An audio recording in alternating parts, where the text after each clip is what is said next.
One of the best ways to travel the world on a budget and immerse yourself into local culture is using a website called Couchsurfing.com. On this website, you can find thousands of hosts all over the world that are willing to invite you into their home, give you a couch to sleep on, or maybe even a spare room, and most likely show you around the culture and give you some advice as to what to check out. All this for free. So it's going to be a great way to save money and immerse yourself in the local culture. In this video, we're going to give you 6 strategies to help you get the most out of your couch surfing experience. Number 1 is your profile. Make sure you have a good, friendly, respectful profile picture as your main profile. You want to have maybe you're smiling or at least having fun. And also add any other pictures that you can think of maybe some experiences that you've had or times with your friends or your family, different things that you enjoy. But make sure that you're having fun, that you're relaxed, you're positive, and they can get a good idea of who you are from those pictures. And it's going to help build up your trust with your host so that they accept your invitation to stay with them. You also want to connect with different friends on the Couchsurfing platform. Because if your host can see that you know somebody that they know, then obviously your trustworthy will go up quite a bit, and you'll have the instant rapport, and most likely they will accept your request. And any references that you can find from maybe bosses or landlords or even friends, people that can vouch for who you are and your character, it's definitely a good idea to add those references into your profile. That way, when the host is looking at your request to stay with them, they get a good feel for who you are, and they know that you've had people, good friends or former colleagues that can vouch for you and your character. So make sure you have a good, strong profile. That's first and foremost. Number 2 is look for a suitable host based on what you're looking for. For example, if you're female, maybe you'll want to look for a female host. Also, as you're looking for a host, check out the different interests that they have so that you guys have some like-minded things in common. Maybe if you enjoy surfing, for example, then you're going to have quite a bit in common. Your conversations will be easier, and the chances of you getting along will be much higher. So you definitely want to make sure that you're looking for somebody with suitable interest, and also consider whether you want a hands-on host, somebody that's going to take you out and show you around, or if you want to sort of be left alone and explore to your own way of whatever you want to see the city. So just make sure that you're looking for a host that's suitable to your preferences.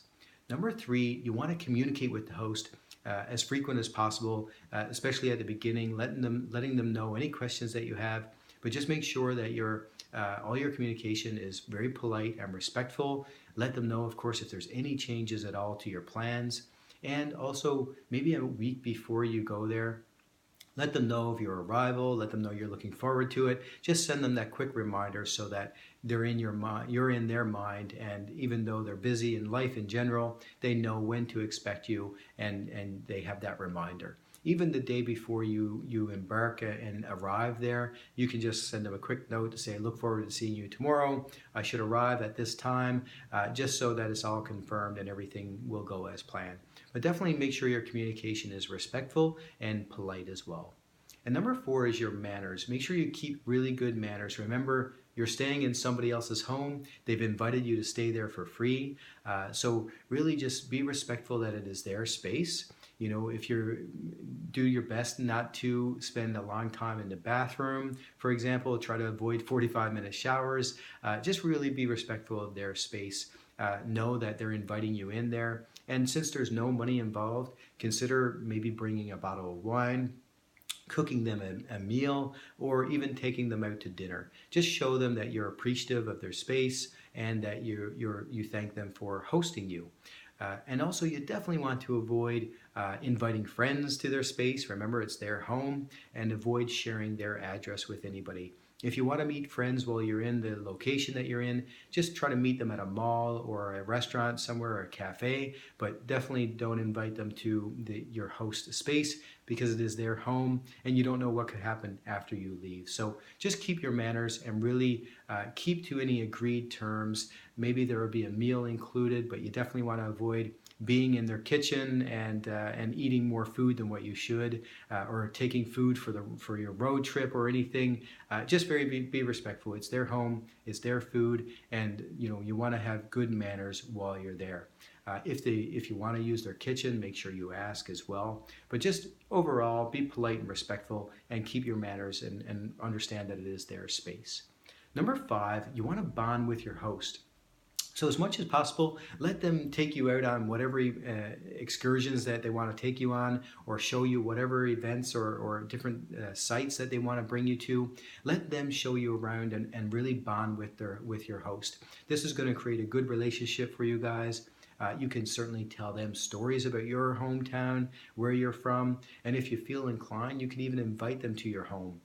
That way, they really appreciate the invitation. Even if they don't take you up on it, it's still nice to get that invitation that they know that they have a friend in another country, and then you're building that bonding experience with them and building that friendship and relationship. And it's always good to have friends all over the world, and no matter where you are, you have someone to have a coffee with or have a conversation with, and so it's a good experience to be able to bond with your host. And so enjoy letting them share their hometown with you, and then you can also invite them to do the same if they wish.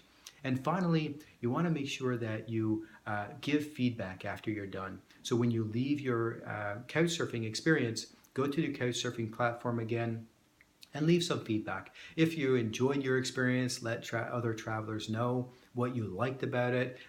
Just leaving them a positive review will then invite other travelers to go and stay with them. And likewise, if you've had a negative experience with them, also it's a good idea to leave that on the Couchsurfing platform as well. This is a warning to other travelers that way, so that they don't have to go through that negative experience as well. And if you feel there's something that the host could do or change to improve, you can also leave a private message for the host to say, thank you for whatever, for allowing me to stay, but you can maybe improve in this and this and that area, and just to help future travelers.